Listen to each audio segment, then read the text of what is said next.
நாள்தோறும் நல்ல நல்ல விஷயத்தை நம்முடைய இந்த அற்புதமான புலர்காலை பொழுதில் அருள் நேரத்தில் ஆனந்த ஆரம்பத்தில் சிந்திக்கின்றோம். கம்பனுடைய பெருமையை பற்றி என்னவென்று சொல்வது? 10,000 கவிதையை சத்தாக தந்த கம்பனுக்கு இன்னும் இங்கு வித்தாகவில்லை என்று சொல்லுவது உண்டு. கம்பன் வீட்டு கட்டுத்தறியும் கவிபாடும் என்பார்களே, அப்படி ராமநாமத்தினுடைய சிறப்பை, ராமனுடைய மேன்மையை தன்னுடைய தூரிகையில் மின்னி மிளிரச் செய்தவர் கம்பர். கம்பராமாயணத்தினுடைய பாத்திர படைப்பு, அறம், தெய்வீகம், சமுதாய பார்வை, பெண்ணின் பெருமை என்று பலவற்றை நாம் இந்த அருள் நேர பகுதியில் பார்த்திருக்கிறோம். இன்று குணக்குன்று ராமன் என்று சிந்திக்க இருக்கிறோம். அப்படின்னா என்ன அர்த்தம்னா, சிலர் நினைத்து பார்க்க முடியாத உயரத்தில் ஒரு குன்று போல தன்னுடைய குணத்தால் ஓங்கி உயர்ந்து நிற்பவன் ராமன் என்று ஒரு கட்டுரை வாசித்தேன். பொதுவாக ஆட்சி கிடைச்சா சிறப்பாக இருக்கும், பணம் கிடைத்தா சிறப்பாக இருக்கும், பதவி கிடைத்தா சிறப்பாக இருக்கும். ஆனால் அவற்றை துறக்கின்ற போதும் மகிழ்வோடு இருந்தான். அன்றடந்த செந்தாமரையை வென்றதம்மா. ராமனுடைய சிறப்புக்கு பல பாடல் உண்டு. இவ்வண்ணம் நிகழ்ந்த வண்ணம் இனி இந்த உலகுக்கெல்லாம் மைவண்ணத்து அரைக்கி போரில் மலைவண்ணத்து அண்ணலே கைவண்ணம் அங்கு கண்டேன் கால்வண்ணம் இங்கு கண்டேன். அந்த தாடகை வதம், அகலியை சாப விமோச்சனம் நிறைய சொல்லுவாங்க. ஆனால் என் பின்னவன் பெற்ற செல்வம் அடியேன் பெற்றதென்றோன்னு நான் கானகம் போகிறேன்னா பாருங்க, மன்னவன் பணி என்றாகிலும் நும்பணி மறுப்பேன் ஒன்று. அப்போ தான் அந்த குணத்தில் உயர்ந்து நிற்கிறான்.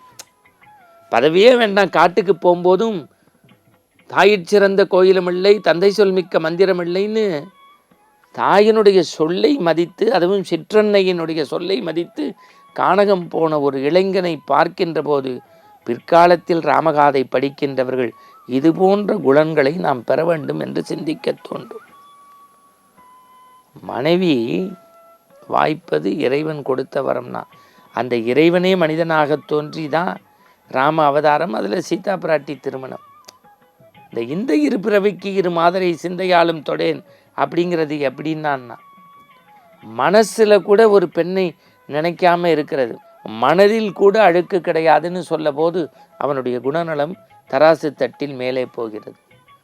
உதவி யாருக்கெல்லாம் உதவி? குகனுக்கும் வீடனனுக்கும் சுக்ரீவனுக்கும் செய்தது மட்டுமா உதவி? இல்லது பரதனுக்கு காலனியை கொடுத்து விட்டு அரசாட்சிக்கு அனுமதி சொன்னது உதவியா? இல்லை. ஒரு மனித பிறவி இல்லாத விலங்கினம் ஜடாயு, கடுகுகளின் அரசன், தேய்ந்தொழிற் துண்டத்தான். ராவணன் சீதையை கவர்ந்து சென்றபோது நேருக்கு நேர் நின்று போராடி முடிந்தவரை தன் உயிர் தியாகம் செய்து ராவண கொடியை வளைத்து அந்த வீணை வாசித்து இசையால் இறைவனை நடுங்கச் செய்த ராவணனையே தன்னுடைய வீரத்தால் அப்படி புருவம் உயர்த்தி பார்க்கச் செய்த வள்ளல் ஜடாயு.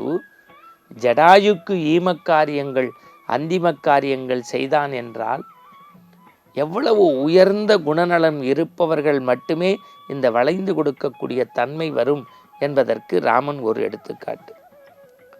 அடுத்து சுக்ரீவன். இந்த வாலி வதைக்கு காரணமாக இருந்தது சுக்ரீவன்.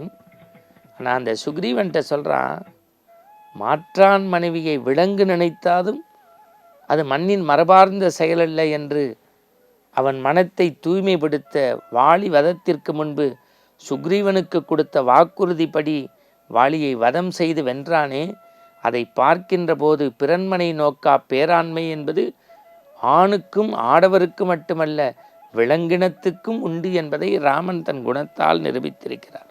அடைக்கலம், 4 பேரோட கூட்டு வைக்கிறதோ ஒருவருக்கு அடைக்கலம் தர்றதோ பெருசில்லை. எதிரியின் சகோதரன் என்று தெரிந்தும் அறத்தின் நாயகனாக அறம் பக்கம் நின்று தர்மம் பக்கம் நின்று நீதி பக்கம் நின்றதனால் வீடனை அழைத்து, மாயா சீதையினுடைய இறப்பு தான் இறப்பே தவிர சீதை இறக்கவில்லை என்று சொன்னபோது, ஆடவர் திலகனால் என்று புகழ் அனுமன் எனும் சேடனால் என்று வேறொரு தெய்வத்தின் சிறப்பும் என்று வீடனன் தந்த வெற்றி என்று சொல்லி வீடனுக்கு பெருமை சேர்த்த விதம், ராவணன் நிராயுதபாணியாய் நின்றபோது இன்று போய் நாளை வா என்று சொன்ன பெருந்தன்மை என்று அந்த குணத்தில் வைரக்கற்கள் மேலும் மேலும் பதிக்கின்ற ராமனை நினைப்பதும் கேட்பதும் ஆனந்தத்தின் பேரானந்தம். மீண்டும் நற்சிந்தனையோடு நாளை சந்திப்போம். வணக்கம்.